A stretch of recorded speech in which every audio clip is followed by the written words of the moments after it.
You're watching 11 Alive Morning News. 11 minutes of nonstop news starts now. A crane collapse in Midtown sent people to the hospital, evacuated buildings, and shut down roads. We're live from the scene with the latest. Yeah, we continue to follow that breaking news in Midtown, impacting multiple streets. And in Marietta, we've got a major police activity scene we need to warn you about. The potential of a mortgage with no down payment. We walk you through a plan hoping to bring affordable housing to teachers and first responders. Not only the umbrella for today, you're also going to need that jacket. We'll have the scattered showers around, and it will be on the cool side, breezy as well. We'll have the details for you coming up. Right now, a crane collapse in Midtown is still causing problems this morning for people. Molly Oak is live from where it happened on West Peachtree Street. Molly, what have you learned this morning? Well, Sharon, Aisha, I just watched as one of the fire trucks moved through this road, closed signs behind me. We're at 11th and West Peachtree where that road is still shut down this morning. But I want you to take a look at some video from yesterday. We can show you a bird's eye view of that crane collapse that happened in Midtown. Crews say it was between the 9th and 10th floors of a building under construction off West Peachtree Street. The crane collapse caused some heavy damage inside, destroying balconies. Atlanta Fire Rescue says 4 people were taken to Grady Hospital with minor injuries. Fire crews evacuated 4 buildings, including an apartment, out of precaution. Now, the Central Park Rec Center is just one of the places that is opened up as a shelter for those residents. OSHA is investigating that crane collapse. We'll keep you updated as we continue to learn more. Guys. Molly, thank you. We are following an investigation in Brookhaven. A police officer fired shots at a man accused of threatening employees and guests at a hotel that's close by. Hilton Garden Inn staff, they kicked him out, and Brookhaven police spotted the man less than a mile away in someone's front yard right along Ashford Dunwoody Road. Police tell us the man started resisting the officer, so then the officer shot at him. No one was hurt. New this morning, 2 people were found shot on Donald Lee Hollowell Parkway. One of them died. The victim's grandmother tells us Dominique McKibbins just turned 18 and is the victim. Police are still looking for the person who pulled the trigger. It is back to court this morning for a couple in Griffin accused of starving and neglecting their young son. Tyler and Krista Shinley will face a judge for a bond hearing. They're accused of attempting malice murder as well as first-degree cruelty to children. And that was a look at your Tuesday morning headline. All right, a rainy Tuesday morning, Chesley. That's absolutely right. Widespread rain, too. It's light for the most part, but it is more of a nuisance for us having to get out and drive in this or having to stand at the bus stop in this for this morning. Light rain, you can see, extends from Ellijay over to Dalton, down through Calhoun, all the way into Roswell. Starting to fill in around the perimeter as well. Some light sprinkles around. You may be running in and out of some drizzle. It gets a little bit more spotty once you get further down to the south. That's the way it's going to be, at least for this morning. We're going to have this light rain around, widespread, and then it becomes a little bit more isolated once we get toward the afternoon. Not going to mat up to too much today. I'm thinking an inch and half an inch or less in most spots is what you're going to find as far as the wet weather goes. And we're not anticipating much in the way of thunderstorms either. Not for today. Instability isn't there. You don't have the warm weather for that, for the thunderstorms, just some cool weather. So it's going to be more of a nuisance rain for us. Temperatures in the 60s just about everywhere you look. 63 degrees down toward Locust Grove and McDonough. 62 degrees over toward Conyers. You're looking at 62 in Chattahoochee Hills. Noonan in the heart of Coweta County at 64. Powder Springs at 63. 63 in Mapleton. Hiram at 62. You're at 61 up there in Ackworth.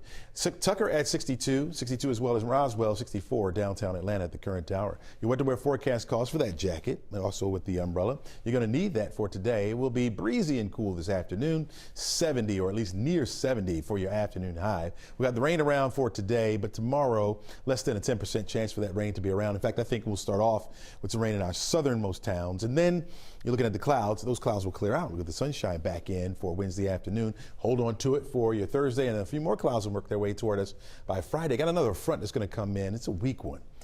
So I don't expect to see much in the way of rainfall, but we will see an increase in cloud cover, which will keep that temperature back down once again. Here it is, our regional satellite radar composite shows the rain mainly over Georgia and into Alabama. That's where we'll find it, at least for this morning. Any severe weather around, I think it will be well west of our area today. In fact, Storm Prediction Center hasn't even placed anything over us. That light green shade, which means a general threat for thunderstorms, not even over our area today. We're looking at just a beautiful, beautiful afternoon for us.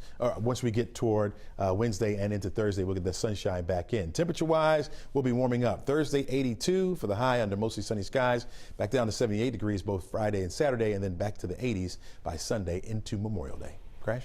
All right, Chesley, appreciate that. It's been quite an active rush hour here. We still see plenty of police out here along Windy Hill Road. This is just east of Cobb Parkway. This is a live look. Our photographer's been on the scene here. We did see police officers and fire crews up on that roof.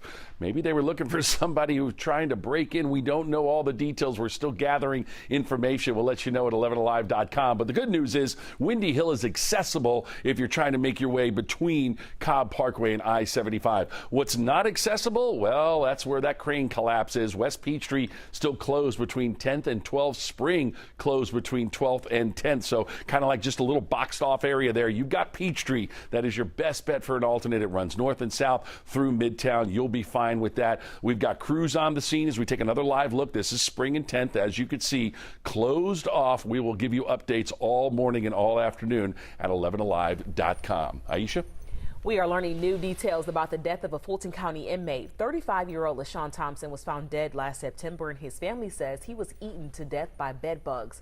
The private autopsy released on Monday says Thompson's body was covered in bed bug bites when he died. It also says irregular heartbeat was brought on by dehydration and untreated schizophrenia. In about 2 hours, the DeKalb County Commission will decide the future of your stormwater fees. They could decide to double that annual fee. Ariana Manise is live with more for us this morning. Ariana, a lot of people upset about the potential of another bill going up. What's bringing all of this about? Well, the DeKalb County Board of Commissioners, they say that this potential tax increase at this point, it's unavoidable because the stormwater drainage system, it's old, it's aging, the pipes underground are collapsing, causing dangerous sinkholes. Now, county commissioners, they explain why they're upping the annual fee last night at a town hall before today's vote. They say on average they receive 2,500 calls a year from residents reporting stormwater drainage problems, and they are running out of money and resources to fix those issues. So breaking down this potential rate hike, they say that the annual fee will go from $48 to $96 a year starting next month, and increase to $120 starting, well, over the next 2 years rather. Now we will hear how the county commissioners will weigh in on this matter. It's on their agenda for today's meeting, which gets underway at 9 a.m. Back to you. This morning, we are learning more about a plan from Georgia Senator Jon Ossoff to bring affordable housing to teachers and first responders. He says the legislation is modeled after a program that serves veterans. The bill, called the Helper Act, is co-sponsored with Florida Senator Marco Rubio and would be backed by the FHA. It would help get a down payment-free mortgage. Senator Ossoff says this is so crucial to helping these first responders and teachers afford the houses in communities they serve. In housing markets across the state where it's becoming increasingly difficult to put together that cash on the front end. The borrower still has to be creditworthy. The underwriters at the bank still have to do all of the due diligence to ensure that the loan is sound and do that risk assessment. But for these public servants who really need to live in the communities where they work, I mean, you want your teachers to live in your community. You want firefighters and police officers to be able to live in the communities they serve. Senator Ossoff hopes there will be support from across the aisle on this bipartisan legislation. This morning, a new survey crowns one metro Atlanta city as the hottest housing market in the country.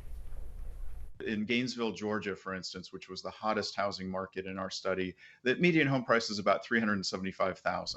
All right, you heard it. Gainesville gets the top spot according to bankrate.com. The study was based on home values, employment levels, job growth, population trends, and a couple other factors. The stage is now set for the Terra Theater's return. The historic theater is going to reopen on Thursday, May 25th. The months-long renovation is now done, so the updated theater is going to honor its past, screening Star Wars, which first aired in Atlanta at the Terra. Back to Future Part 2 is going to play as well, and Tar, which was the last movie shown before it closed. Anybody who donated to support the theater can use their credits for opening weekend tickets. Chesley? Nice. All right, noon today. We're still looking at some isolated showers that will be around. Temperatures right at 65 degrees. Not going to fluctuate all that much. We'll get up to near 70 for an afternoon high. We'll be a bit breezy and cool is what we'll call it. Again, with a few isolated showers around the area. Those east winds up to about 11 miles per hour. Gusts maybe a little bit higher than that. By 6 o'clock, cloudy skies. Mostly cloudy skies will be the call. Temperatures right around 67 degrees by then. Hey, we're going to get some sunshine back in here for tomorrow. Temperatures will respond to that as well. 76 for the high, back to the 80s by Thursday under mostly sunny skies. Things are heating up this morning on The Voice as the finalists are waiting to see who wins it all tonight after several passionate performances. Although Atlanta's own Kate Martin didn't make it to the top 5, she got so close and did make it to round 2 of the playoffs. But now it's time to see who comes out on top as the season 23 winner. You can see it all happen right here on 11 Live at 8 p.m. 23 seasons. Yeah. And Chance's first season, he's been so fun to watch. Yeah. All right. Have a great day, everybody. Today's show starts next. We'll see you back here tomorrow morning.